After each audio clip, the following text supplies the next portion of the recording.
வணக்கம். இன்றைக்கு தமிழ் பொது வேட்பாளர் அரியநேந்திரன் ஐயாவை ஆதரித்து சங்கு சின்னத்துக்கு வாக்களிக்கும்படி நாங்கள் ஏற்கனவே எல்லா மீடியாவிலையும் சொல்லியிருக்கிறோம். எங்களது அன்பான தமிழ் உறவுகளே, ஒரே இரத்தங்களே, நாங்கள் பட்டது போதும். காலங்காலமாக பட்டு பழுத்து நாங்கள் இனிமேல் இல்லாத ஒரு துயரத்தில் இருக்கிறோம். எங்களந்த துயரை துடைக்கிறதுக்கு யாருமே கிடையாது. இவ்வளவு காலம் நாங்கள் நம்பி கேட்டுட்டோம். நம்பி கேட்டு ஒவ்வொரு அரசாங்கம் பெறவும் அவனுக்கு போட் பண்ணு, இவனுக்கு போட் பண்ணு, அவனுக்கு போட்டுன்னு மாறி போட்டு நாங்கள் எல்லாரையும் நம்பி கேட்டது. ஆனால் போட சொல்கிறவங்கள போட சொன்னவங்க எல்லாரும் இன்றைக்கு எங்கேயோ நிற்கிறாங்க. அவங்க இந்த குடும்பங்களை கொண்டு இந்தியாவிலையும் லண்டன்லையும் அமெரிக்காவிலையும் எல்லா இடங்களையும் விட்டுட்டு அவங்க சுபபோகமாக இங்கே வாழ்ந்து கொண்டிருக்கிறாங்க. எங்களை விற்று பிழைக்கிறாங்க. தமிழ் மக்களை விற்று தாங்கள் கோடியாக சம்பாதிச்சு கொண்டு திரும்பியும் இன்றைக்கு ஒட்டி நின்று கொண்டு ஒட்டுண்ணி மாதிரி ஒட்டி கொண்டு திரும்பியும் அவர் ஒரு ஆள் சைத்துக்கு போடு, ஒரு ஆள் ரணிலுக்கு போடு, ஒரு ஆள் அனுராக்கு போடுன்னு சொல்லி ஒரு கேவலமான செயலை செய்து கொண்டிருக்கிறாங்க. எங்களந்த உடம்பில் ஓர் உண்மையின்படி ஒரு தமிழ் ரத்தம் தமிழென்ற ரோசம்மான சூடு சுரணை இருக்கிறவன் ஒரு காலம் இப்படி கேட்க மாட்டான். இது ஜனாதிபதி தேர்தலில் இன்றைக்கு ஒரே ஒரு ஆள், இன்றைக்கு நாங்கள் வடக்கு கிழக்கில் இலங்கை ஃபுல்லாகும், வடக்கு கிழக்கில் இலங்கை ஃபுல்லாகும் ஒன்றிணைத்து ஒரே ஒரு ஆளைத்தான் நாங்கள் நிறுத்தியிருக்கிறோம். உண்மையாக எல்லா மக்களையும் சேர்ந்தெடுத்த முடிவு. இது தமிழ் மக்கள் எல்லாரும் சேர்ந்தெடுத்த முடிவு. நாங்கள் அரசியல் கட்சி அல்ல. இன்றைக்கு தமிழர் எல்லாரும் ஒன்றிணைந்து ஒரு குடையின் கீழ் நின்று கொண்டு எங்களோட பலத்தை காட்டி நாங்கள் அதுக்கு பிறகு அரசாங்கத்தோடையோ அல்லது வெளிநாட்டு சக்தியோடைய கதைச்சு எங்களோட பிரச்சனைக்கு ஒரு முற்றுப்புள்ளி வைக்கிறதுக்கு எல்லாரும் எடுத்த முடிவு தான் இந்த முடிவு. ஆனால் இன்றைக்கு நாங்கள் இந்த முடிவை எடுத்து உண்மையின்படி தமிழ் வேட்பாளர் நிறுத்தி சங்கு சின்னத்துக்கு நேராக வாக்கு போட சொல்லி கொண்டு வரைக்க சில இடங்களில் சில அரசியல் கட்சிகள் இந்த ஒட்டுண்ணிகள் ஒட்டி கொண்டு நிற்கிற அரசியல் கட்சி இந்த ஆக்கள் இல்லை இவங்களுக்கு போட்டு என்னத்தை காண பொறியல், இவங்களை என்ன செய்வாங்க, இவங்களால் என்ன செய்யலும் என்று சொல்லி ஒரு தகாத வார்த்தைகளை தங்களது பிரச்சாரம் வழியாக வீடு விடா சொல்லி கொண்டு வராங்க. சில இடங்களில், எல்லா இடங்களையும் இல்லை, சில இடங்களில் இன்றைக்கு அவங்க உண்மையின்படி அவனுக்கு தமிழ் ரத்தம் ஓடாது, அவனுக்கு 2 ரத்தம் ஓடும். அப்படி கதைக்கிறவனுக்கு 2 ரத்தம் தான் ஓடும். ஒரிஜினலாக உண்மையான தமிழ் ரத்தம் ஓடுறவன் அப்படி ஒரு காலம் கதைக்க மாட்டான், யாருக்கும் போட் பண்ணவும் மாட்டான். நாங்கள் இன்றைக்கு சுடுபட்டு அடிபட்டு பட்டது போதும். இன்றைக்கு 15 வருஷம் அண்ணன் விட்டுட்டு போயிட்டுனேன். இன்றைக்கு நாங்கள் 15 வருஷம் படுற கேவலம் எங்களுக்கு தான் தெரியும். கடலை விற்கிறாங்க. இன்றைக்கு விகாரி அமைக்கிறாங்க. ஒரு உண்மையின்படி சிங்கள மக்கள் இல்லாத ஒரு தனியிடத்தில் விகாரி அமைக்கிறாங்கடா. ஏன் விகாரி அமைக்கிறாங்க? மக்கள் சிந்திக்க வேணும். இன்றைக்கு விகாரி அமைச்சு முடிஞ்சது என்ன ஒரு கொஞ்ச நாளைக்கு பிறகு கொண்டு ஒரு 50 சிங்கள குடியை கொண்டு சுத்த வர வைப்பாங்க. நாளைக்கு 50, நாளை இன்றைக்கு 100 ஆகும், 100 200 ஆகும். நாங்கள் பிறகு எங்கே போவோம்? யார் விட்ட போவோம் நாங்கள்? அப்போ இந்த ஒட்டுண்ணியல் அங்கே இருக்கு மட்டும் இதுதான் நடக்கும். இந்த ஒட்டு கட்சியால் ஒட்டுண்ணியல் அங்கே இருக்கு மட்டும் இதுதான் எங்களுக்கு நடக்க போகிறோம். இன்றைக்கு பாருங்கோ, ஆறுகள் குளங்கள் ஏரிகள் எல்லாம் சரணாலயம் என்ற போர்வையில் ஆக்கிரமிச்சுட்டாங்க. சில இடங்களில் வனவளர்ப்பு பாதுகாப்பு திணைக்களத்தால் ஆக்கிரமிக்கிறாங்க. சில இடங்களை தொல்பொருள் திணைக்களங்கள் ஆக்கிரமித்து அவங்களுக்கு விகார கட்டுறதுக்குரிய நடவடிக்கைகளை கொடுக்குறாங்க. இன்றைக்கு யார் சொல்லல, இன்றைக்கு இலங்கையில் இன்னும் 1000 விகாரைகள் அமைக்க கிடக்குன்னு சொல்லி எங்கே அமைக்க போகிறாங்க? அப்போ எங்கட மக்கள் இன்னும் சிந்திக்கலை. அன்றைக்கு நாங்கள் பிரச்சாரம் செய்து கொண்டு போய்க்குள்ள மக்களை சந்திச்சுறாங்க. சில பேர் கேட்குன இவைகளை என்ன செய்வின, எல்லாருக்கும் போட்டு கலைச்சி போடுறோம். நீங்கள் நாங்கள் யாருக்கு போட்டுறீங்க? நீங்கள் போட்டு யாருக்கு போட்டுறீங்க? சிங்களவங்களை தானே போட்டுறீங்க. நான் இப்போ சிங்களவங்களை போட சொல்லி கேட்கல உங்களை. நாங்கள் தமிழருக்கு போடணும்னு கேட்குறோம். முதல் நாங்கள் ஒன்றிணைவோம். எங்களது சண்டை எல்லாத்தையும் தூக்கி அங்கால வச்சுட்டு அவன் என்ன செய்தான் இவன் என்ன செய்தான்ன்ற விட்டுட்டு முதல் நாங்கள் ஒன்றிணைவோம். நாங்கள் ஒன்று எல்லாரும் ஒருமிக்க நின்று கொண்டு அதுக்கு பிறகு நாங்கள் குரலை கொடுப்போம். எங்களுக்கு இதுதான் சரி, இதுதான் தேவை, இப்படித்தான் நாங்கள் இருக்க வேணும், இப்படித்தான் நாங்கள் வாழ வேணும் என்று சொல்லி நாங்கள் உலகத்துக்கும் சொல்லுவோம், இலங்கை அரசாங்கத்துக்கும் சொல்லுவோம். அது யார் ஜனாதிபதியாக வருகிறாரு யாரோ தெரியாது, இலங்கை ஜனாதிபதியாக வர்றவருக்கும் சொல்லுவோம். அப்படி தாண்டி ஒட்டுமொத்தமாக உண்மையின்படி இன்றைக்கு இவங்க எல்லாரும் பாராளுமன்றம் விட்டுவிட்டு வெளியேறாங்களோ அதுக்கு பிறகு தான் நாங்கள் ஒரு பிரச்சனையை உள்ளுக்கு நாங்கள் எப்படியாவது நாங்கள் தமிழர் எல்லாம் ஒன்று நின்று கொண்டு பிரச்சனையை கொண்டு வரலாம். இந்த ஒட்டுணிகள் அங்கே ஒட்டி கொண்டு இருக்க மாட்டோம். எங்களுக்கு பிரச்சனை தான். அப்போ இந்த மக்கள் எல்லாரும் உண்மையின்படி இது எல்லாத்தையும் கருத்தில் கொண்டு முதல் இந்த ஒட்டுணிகளை தூக்கி எறியணும். அங்கே போய் அரசாங்கத்தோடைய ஒவ்வொன்றுக்கு போய் வால் பிடிச்சு நிற்கிறாங்க வேறு எலும்பு துண்டுக்கும் சதத்துண்டுக்கும் வால் பிடிக்கிறாங்க. இவங்களை நாங்கள் எப்போ இன்றைக்கு தூக்கி எறிகிறோமோ அன்றைக்குத்தான் எங்களுக்கு ஒரு முடிவு காலம் பிறக்கும். இன்றைக்கு இவங்கள் அரசாங்கத்தோட விட்டு இவங்களை இன்றைக்கு நாங்கள் மக்கள் எந்த ஒரு காலத்தில் இவங்களுக்கெல்லாம் போட் பண்ணாமல் இவங்களை வெளியேற்றுறோமோ அன்றைக்கு தான் தமிழற்ற பிரச்சனை ஒரு தீர்க்கலாம். அல்லது இவங்கள் ஒட்டுண்ணியாக இருக்க மட்டும் எங்களுக்கு நெருக்கடி தான் கரைச்சல் தான். ஏனென்று சொன்னால் நாங்கள் இன்றைக்கு எவ்வளோ காலமாக பார்த்து நான் இன்றைக்கு உண்மையின்படி என்ற வயசுக்கு யோசித்து பாருங்க. இன்றைக்கு கொழும்பில் ஆரம்ப காலத்தில் கொழும்பில் கலவரம் துவக்கி கடைகளை எரித்தார்கள், தமிழற்ற வீடுகளை அடித்தார்கள், கொள்ளை அடித்தார்கள், வெட்டினாங்கள்.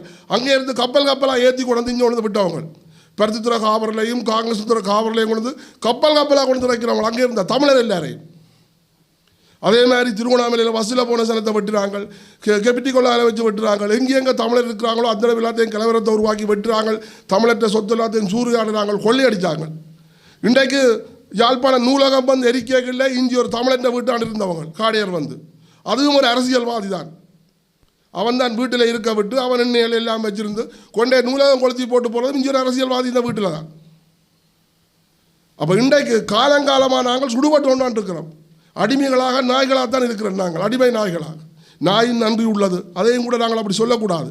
இங்கே நன்றி இல்லாதவங்க மனுஷர் தான் நன்றி இல்லாதவங்க. அப்போ இன்றைக்கு நாங்கள் எவ்வளோ கேவலப்பட்டு கொண்டிருக்கிறோம், எவ்வளோ தர நாங்கள் கவலைப்படுறோம்.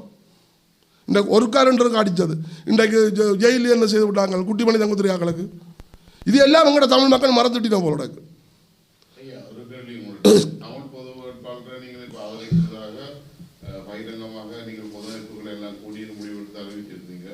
ஏற்கனவே தமிழ் பொது வேட்பாளராக சிவாஜிலிங்கம் அவர்கள் போட்டியிட்டார். அந்த கால போட்டியில் சிவாஜிலிங்கம் போட்டியிட்டது குருநாகலில் எங்கேயோ ஒரு மாவட்டத்தில் போட்டியிட்டவராகும். அந்த நேரம் அது சரியான முறையில் அவர் நான் இப்படி போட்டியிட போகிறேன்னு சொல்லி எல்லா மக்களுடைய அணுகி எல்லா அமைப்புகளுடைய அணுகி எல்லா அமைப்புகளுடையும் கதைச்சு, அது சிவில் சமூகமாக இருக்கலாம், பொது அமைப்புகளாக இருக்கலாம், புத்திஜீவிகளாக இருக்கலாம், பல்கலைக்கழக மாணவர்களாக இருக்கலாம், எல்லாரோடையும் சந்திச்சு ஒருங்கிணைச்சு கதைச்சு நாங்கள் இப்படி ஒரு முடிவுக்கு வந்திருக்கிறோம், நான் ஜனாதிபதி வேட்பாளராக கேட்க போகிறேன், எனக்கு போட் பண்ணி நாங்கள் எங்களோட பிரச்சனை தீர்ப்போம்னு சொல்லி அவர் மக்கள் மத்தியில் வரையில்லை. தான் நினைச்சபடியே போய் கேட்டார், அது அவருக்கு வெற்றி அளிக்கலை. அப்போ இது நாங்கள் காலகாலமாக இப்படியே இருந்து சீரழிய போகிறோம்ன்ற நோக்கத்தோடு தான் பழைய மாணவர்களும் பல்கலைக்கழக மாணவர்களும் சேர்ந்து கதைத்து சில முடிவுகளை எங்களுக்கு ஆரம்பத்திலேயே நான் நினைக்கிறேன் எங்களோட கதை கேட்க ஒரு 3 மாதத்துக்கு மேலே எங்களோட கதைச்சு. அப்போ நாங்கள் சொன்னாங்க, நானும் மன்னர் சொன்னாங்க, நாங்கள் ஆதரவு தாரம்னு சொன்னால் அப்புறம் அப்போ இப்போ தமிழ் பொது வேட்பாளர் யாரும் நிறுத்துறேன்னு சொல்லி பேரும் அப்போ ஒன்றும் செய்யலை. அதுக்கு பிறகுதான் எல்லா சிவில் அமைப்புகளுடைய கதைச்சு, பொது அமைப்புகளுடைய கதைச்சு, புத்திஜீவனுடைய கதைச்சு, பிறகு திருப்பி அரசியல் காதிலே முள்ளுக்கு பண்ணணும்னு சொல்லி அவையிலே முள்ளுக்கு வேண்டித்தான் இது ஒரு முடிவெடுத்தது. ஏனென்று சொன்னால் உண்மையின்படி ஒரு கட்சியில் போனால் கட்சிக்காரன் சொல்கிறது தான் நாங்கள் கேட்கணும். ஏன்னா ஒரு கட்சியின் சின்னத்தில் நாங்கள் கேட்டால் அவன் சொல்கிறது அவனுக்கு அடிமையாக தான் நாங்கள் நிற்கணும். அப்போ கட்சியின் சின்னத்தில் கேட்கலாது. புதுசாக ஒரு சின்னம் வேணுமென்று சொன்னால் அது பழைய ஒரு பாராளுமன்ற உறுப்பினராக இருக்கணும், சுயேட்சையாக கேட்கலான்றாங்க. அதுக்கு பிறகுதான் உடனடியாக இவர் அரியநேந்திரன் ஐயாவோட கதைச்சு அவரை நிறுத்தித்தான் இன்றைக்கு அவருக்கு ஒரு சங்கு சின்னம், எங்களுக்கு ஒரு சங்கு சின்னம் கொடுக்கப்பட்டது. இந்த சங்கு அது எப்படிப்பட்ட சங்கன்ற எல்லாருக்கும் விளங்கணும். இன்றைக்கு மார்கழி மாதத்தில் பாருங்க என் சங்கு ஊதுறாங்கன்னு சொல்லி அது எல்லாருக்கும் விளங்காது. அந்த காலத்தில் மார்கழி மாதம் இங்கே அல்லது பிசாசுகள் இதுகள் கூட என்று சொல்லி மார்கழி மாதத்தில் சங்கு ஊதி மணி அடிச்சு தான் அதுகளை விரட்டுறது. அப்போ இன்றைக்கு எங்களுக்கு சங்கு சின்னம் கிடச்சிருக்குன்னு இந்த ஒட்டுண்ணியில் விரட்டுறதுக்கு அங்கே போய் வால் பிடிச்சி ஒட்டி கொண்டு நிற்கிற ஆக்களை விரட்டு சங்கூதித்தான் இப்போ அவங்கள விளத்தோடுந்தாங்க. ஏனென்று சொன்னால் அந்த துட்ட சக்திகளை சங்கூதுறது, அதனுடைய கோயிலாக இருக்கலாம், வேறு வேறு இடங்களாக இருக்கலாம், பொது நல்ல விஷயங்களுக்கு சங்கூதுறது. அப்போ இன்றைக்கு நல்ல விஷயங்களுக்கு சங்கூதைக்கு எங்களுக்கு சங்கு சின்னம் கிடச்சிருக்கு. அப்போ இந்த சங்கை வச்சு ஊதித்தான் இந்த ஒட்டுண்ணியல் வால் பிடிக்கிறவங்க எல்லாரையும் நாங்கள் விளத்தோணும், இந்த துஷ்ட சக்திகளை விளத்தோணும். விளத்தினாத்தான் நாங்கள் நினைச்சதை நாங்கள் அடையலாம். இன்றைக்கு நாங்கள் கிட்டத்தட்ட இன்றைக்கு இலங்கையில் உள்ள தமிழர் எல்லாரையும் கேட்டிருக்கிறோம். உண்மையின்படி தமிழ் உணர்வு, தமிழ் இரத்தம் உள்ளவன், தமிழனாண்டு நான் தமிழன் என்று சொல்லி தலை நிமிந்து நிற்கிறவன் எல்லாரும் கட்டாயமாக இதுக்கு தான் போட் பண்ணணும், சங்குக்கு தான் போட் போடணும். தமிழன் என்று சொல்லடா, தலை நிமிந்து நில்லடான்னு சொல்லி சும்மாவா சொன்னவங்கள், சும்மாவா சொன்னவங்கள். அப்போ அதேன்படி உண்மையாக தமிழன் என்று சொல்லடா, சங்கு தலை நிமிந்து நில்லடா, சங்கெடுத்து ஊது, சங்கே முழங்கு, சங்கு முழங்கும். அப்போ அதை கூடவே எத்தனை பேர் சொன்னவங்களுக்கு சங்கு ஊதுமோ? ஒரு காலம் சங்கு முழங்காது, அவைக்கு சங்கு ஊதுப்பட வேண்டும். இப்படியா கொத்த ஒட்டுண்ணியல் பால் பிடிக்கிறவங்க இருந்தால் அப்போ எப்படி நாங்கள் எப்படி எங்கே இந்த பிரச்சனை முன்னுக்கு கொண்டு வரலாம்? அப்போ மக்கள் எல்லாரும் உணர்ந்து முதல் இவங்களை வெளியேற்றணும். ஒற்று காலத்திலும் ஒன்றுக்குமே இவங்களுக்கு போட் பண்ணக்கூடாது. அது நாடாளுமன்ற தேர்தலாக இருக்கலாம், அல்லது உள்ளூராட்சி தேர்தலாக இருக்கலாம், வடக்கு மாகாண தேர்தலாக இருக்கலாம். இனம் கண்டு இவங்களை எல்லாத்தையும் தூக்கி இனம் என்ன எல்லாரும் இனம் கண்டாச்சு, இனிமேல் தூக்கி அறிய வேண்டியதுதான்.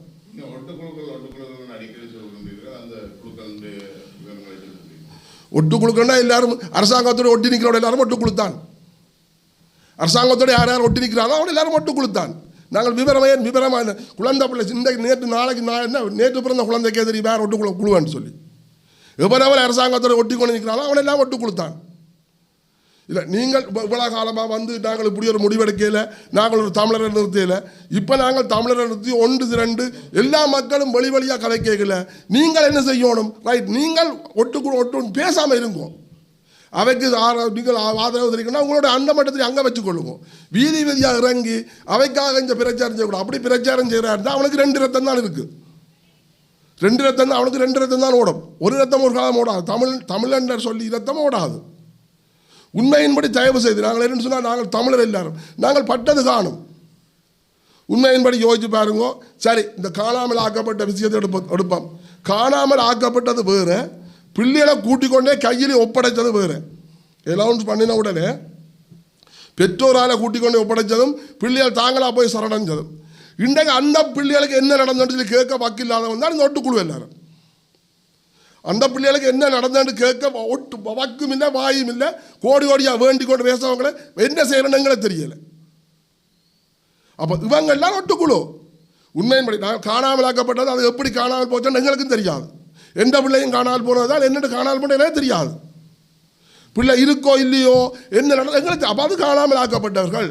ஏன்னு சொன்னால் வட்டுவாகல்ல, அடுத்தது இரணப்பாளையில், அடுத்தது ஒவ்வொரு இடங்களையும் போய் வச்சிருக்கிற எல்லாத்தையும் அலௌன்ஸ் பண்ணி 1 நாள் ட்ரைனிங் எடுத்தாலும் சரி, 10 நாள் ட்ரைனிங் எடுத்தாலும் சரி, 1 மாதம் ட்ரைனிங் எடுத்தாலும் சரி, எல்லாரும் வாங்க உங்களை விசாரணை செய்து போட்டு நாங்கள் 20 நாளோ 10 நாளோ 15 நாளோ 1 மாதத்துக்குள்ள உங்களோட பெற்றோர்கிட்ட திருப்பி ஒப்படைப்போம். அதை நம்பித்தானே இந்த பிள்ளைகளை கொண்டு ஒப்படைச்சதுகள், ஒளிம்பி போய் சரணடைஞ்சதுகள். சரியா? அப்போ அதுகள் இந்த நிலைமை என்னன்னு சொல்லி எவனாவது கலைச்சியலோ. இந்த பிள்ளைக்கு என்ன நடந்தது, இந்த பிள்ளைகளை எங்கே காட்டு, ஒரு சர்வதத்தை வலியுறுத்தினீங்களோ? ஒரு சர்வதேச நடத்தணும் வலியுறுத்தினீங்க. இந்த பிள்ளைகளை ஒப்படைச்ச பிள்ளைகளை காணையில் அதுக்கு ஒரு தீர்வு கண்டு தரங்கன்னு சொல்லி எவன் கலைத்தவன்? அங்கே கதைக்க போகிறவன் தங்கட பிரச்சனையை தான் கதைக்கிறே தவிர, ஆனால் அங்கே பொதுவாக ஒரு பிரச்சனையும் கதைக்கல.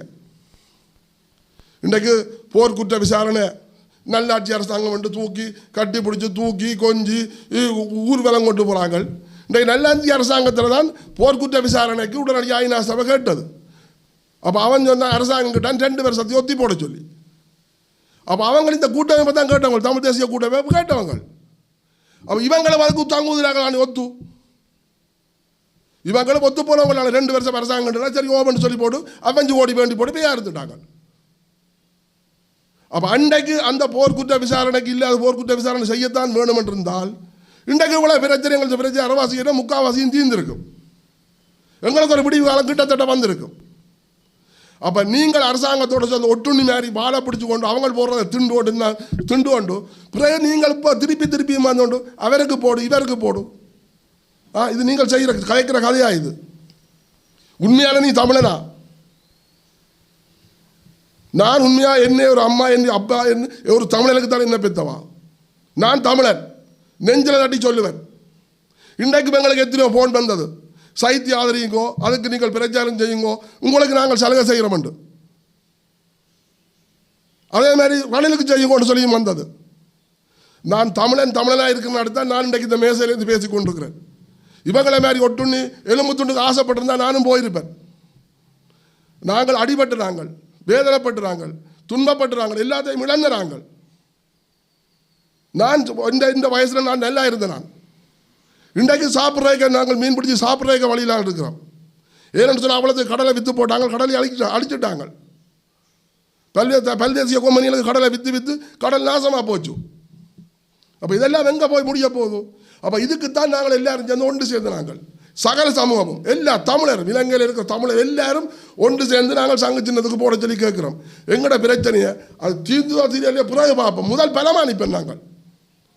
அது பிறகு வெண்டா பிறகு அதுக்கு பிறகு வர பிரச்சனை முதல் பலமானிப்பேன் நாங்கள். தமிழர் எல்லாம் ஒன்று சேர்ந்துட்டால் ஒன்றா நிற்கிறான்ற செய்தி கேட்டாலே எல்லாருக்கும் வைத்த கலக்கும். அப்போ அந்த நிலைமைக்கு நாங்கள் வரணும். எங்களோட மக்கள் எல்லாரும் சிந்திக்கணும். கரையோரம் கடத்தொழில் செய்கிற மக்கள் என்றாலும் சரி தான், விவசாய மக்கள் என்றாலும் சரி தான், எல்லா மக்களும், தமிழ் பேசுகிற சகல மக்களும், அது மலையாள மக்கள் என்றாலும் சரி தான், முஸ்லீம் மக்கள் என்றாலும் சரி தான், எல்லாரும் ஒன்று. அன்றைக்கு ஒரு முஸ்லீம் சகோதரர் ஒருத்தர் பேசியிருந்தார், நான் தமிழன், உண்மையாக இருந்தாலும் நான் வரவேற்கிறேன், நான் தமிழன், ஆனால் மதத்தால் தான் நாங்கள் பிரிஞ்சிருக்கிறோம். நான் மசூதிக்கு போகிறேன், கிறிஸ்டியன் வந்து இதுக்கு போகிறார், இந்து வந்து கோயிலுக்கு போகிறான். நாளைக்கு அவன் போய் ஒரு வீதியில் விழுந்து கிடந்தால் நீ என்ன மதத்தையா பார்க்க போகிறாய்? ஓடிப்போய் நான் தூக்கி அவனுக்கு உதவி செய்து அவனுக்கு ஏதாவது ஒரு நல்ல வச்சது ஆஸ்பத்திரி கொண்டே அவனை குணப்படுத்தத்தான் பார்ப்போம். அந்த ஒற்றுமை முதல் எங்களுக்கு வேணும். உண்மையாக அந்த முஸ்லீம் சகோதரன் அவ்வளோ ஒரு திறமா சொல்லியிருந்தவர், நான் தமிழன், அது மதம் பிறகு. உண்மையாக நான் அதை வரவேற்றிருந்தான். அப்போ இன்றைக்கு ஒரு முஸ்லீம் சகோதரன் அப்படி சொல்கிறாருன்னு சொன்னால் இங்கே உள்ள மற்றாக்கள் என்ன செய்யறீர்கள்? இன்றைக்கு ரணிலுக்கும் சாயத்துக்கும் பால் பிடிக்கிறீர்கள், கிலுக்கி கொண்டிருக்கிறீர்கள். அவன் போடுற எலும்பு துண்டுட்டு போடுற எலும்பு துண்டுக்கு ஆசைப்பட்டு திரிகிறீர்கள். தமிழன் எல்லாரும் தமிழனாக இருக்கணும், தமிழன் தான் ஆளணும்.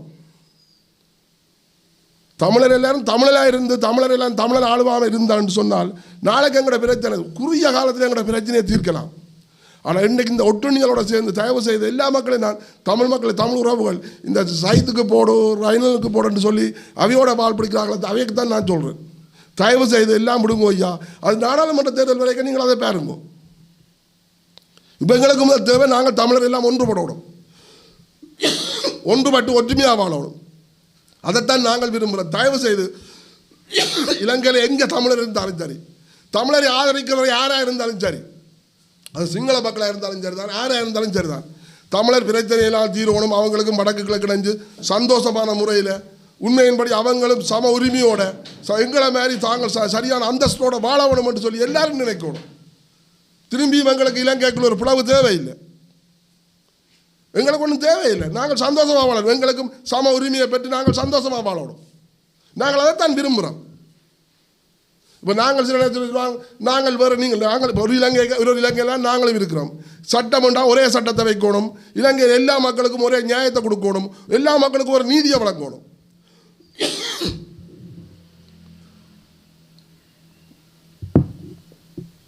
அதைத்தான் நாங்கள் விரும்புகிறோம். ஒரு சில தமிழரசு கட்சியின் ஆதரவாளர்கள் வந்து கட்சியின் கிளை தமிழ் பொது வேட்பாளருக்கு ஆதரவளிக்கலாம். அவர்கள் தங்களுடைய முகப்பு புத்தகத்தில் குறிப்பிட்டிருக்கிறார்கள், முதல் வாக்கு சங்குக்கு நமது உரிமைக்காக, இரண்டாம் வாக்கு சாய்த்திற்கு என்று சொல்லப்படும். இது தொடர்பில் உங்களோட இல்லை, இது ஏற்கனவே நாங்களும் பிரச்சாரம் செய்து கொண்டு போய்க்கலாம். சில கேள்விகளுக்கு இருந்தது தான், எல்லாரும் மட்டும் இல்லை, எல்லா மக்களும் அப்படி கேட்கல. ஒரு சிலர் தான் அந்த கேள்வியை கேட்டவர். முதலாவது வாக்கை வந்து சங்கு சின்னத்துக்கு போட்டுட்டு ரெண்டாவது வாக்கை நாங்கள் சைத்துக்கு இல்லாடி ரணிலுக்கு போடலாம். அந்த நாஞ்சனன் அது வந்து பிள்ளை.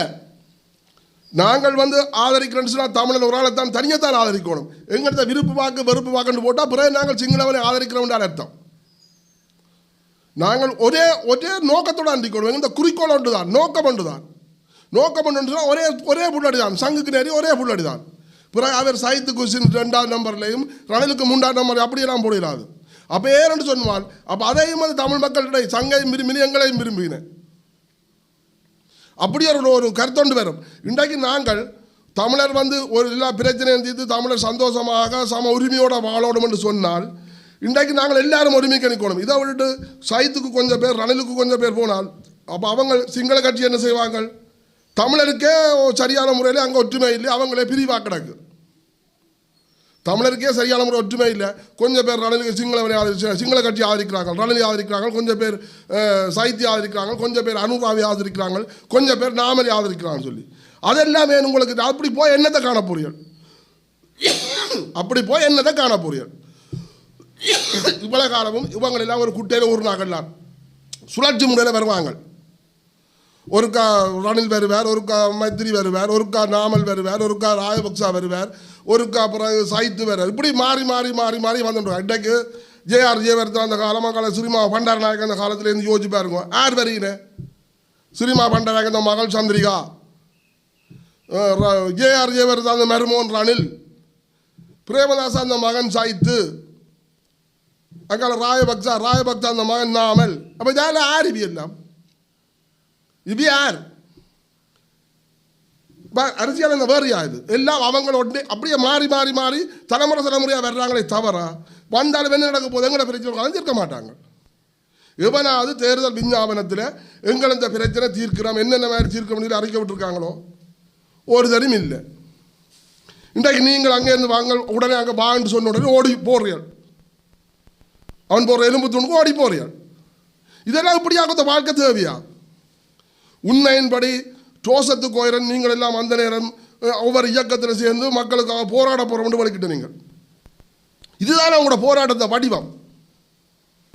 மக்களுக்காக போராட வலிக்கிட்ட உங்களுக்கு போராட்ட வடிவம் இதுதானோ? நல்லதோ கெட்டதோ ஒரே குறிக்கோள் ஒரே நிலையில தான் நிற்கணும். இன்றைக்கு கூட போராட்ட வடிவங்கள் நீங்கள் என்னதுக்கு பின்ன அங்கே போனீங்க துவக்க தூக்கி போராட போகிற வேண்டும். அது செலவாக இருக்கலாம், புல்லட்டாக இருக்கலாம், இபிஆர்எல் இருக்கலாம், எந்த இயக்கமாகவும் இருக்கலாம். அப்போ கூட குறிக்கோள் என்ன? அரசாங்கத்தில் ஒட்டி கொண்டு நின்று பண்ணி கொண்டு நிற்கிறாங்க. கூட குறிக்கோள் போய் அங்கே போட்டு வந்து ஒரு 10 பேரையும் வச்சு கொண்டு நாங்கள் ஒரு கட்சி அப்படி தான் நிற்கிறீர்கள். பவுடர் கடத்துறவனுக்கும் கஞ்சா கடத்துறவனுக்கும் ஆதரவையும் கொடுத்து கொண்டு இதைத்தானே செய்து கொண்டு நிற்கிறீர்கள். தயவு செய்து எங்களது தமிழ் மக்கள் எல்லாரையும் நாங்கள் மன்றாட்டமாக கேட்கிறோம். தயவு செய்து இதில் வேற்று வெறுப்பு இல்லாமல் தயவு செய்து இலங்கையில் உள்ள சகல தமிழ் மக்களும் தமிழ் பேசும் அனைத்து மக்களும் இன்றைக்கு பூர்வீகமாக தமிழராக இருந்து கொண்டு சிங்களம் பேசி கொண்டிருக்க மக்களையும் தான் நான் சொல்கிறேன். சகலரும் எல்லாரும் சங்கு சின்னத்துக்கு முதல் வாக்களியுங்க. ஒரே வாக்கு தான், ஒரே வாக்கு, ஒரே சங்கு சின்னத்துக்கு ஒரே வாக்களித்து எங்களது அரியேந்திரன் ஐயா முன்னு கொண்டு சங்கு சின்னத்தை நாங்கள் போட்டு நாங்கள் ஒரு வெற்றி அடைஞ்சு அதுக்கு பிறகு எங்கள் இந்த பிரச்சனை எப்படி தீர்க்கணும்னு சொல்லி பழகொள்வோம். அதுக்கு எல்லாரும் கூட வந்து எல்லாரும் சேர்ந்து நின்று நாங்கள் முடிவெடுப்போம்.